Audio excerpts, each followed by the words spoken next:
We're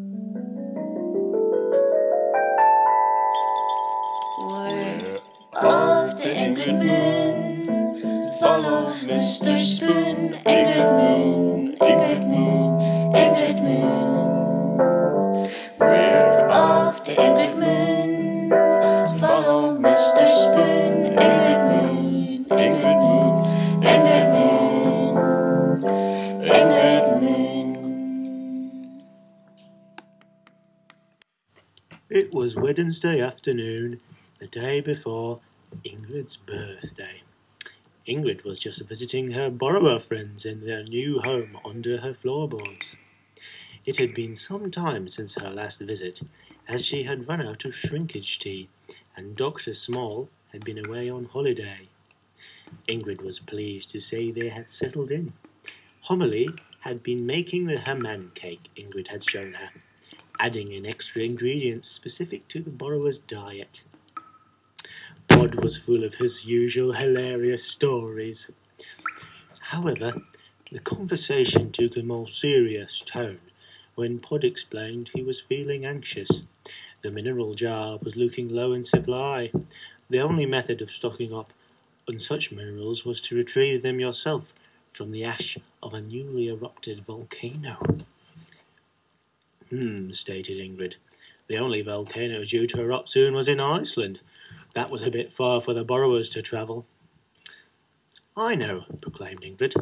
Why don't I go for you? I've been training for a marathon, so it won't be a problem for me to get there. The borrowers were thrilled at the idea and wished Ingrid all the best for her journey, promising her some cake on her return. Ingrid packed up her water bottle and storybook tape and set off on her journey.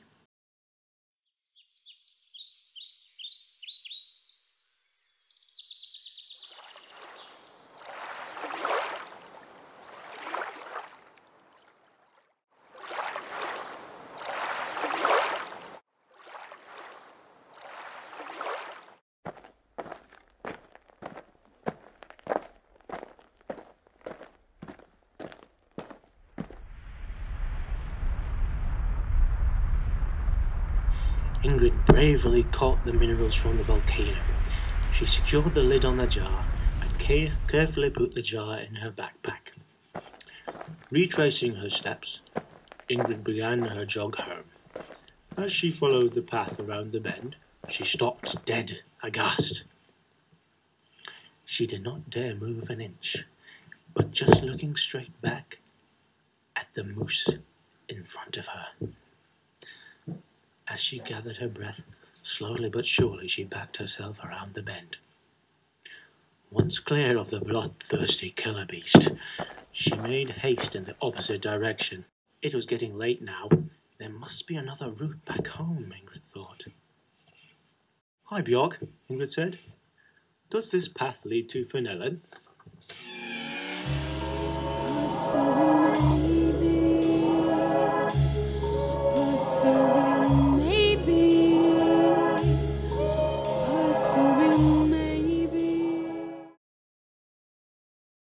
Ingrid was getting worried.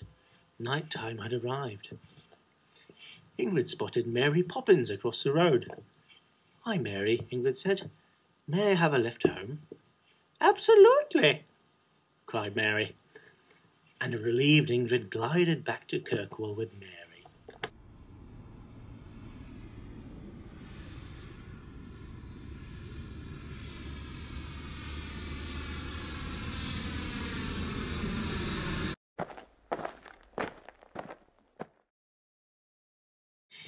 Ingrid asked Mary in for a cup of tea to thank her for the lift.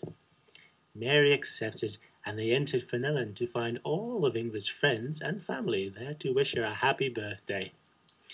Thrilled to bits, Ingrid handed the borrowers their minerals, gobbled down her piece of Haman cake, and began what was to be the best birthday ever. The end.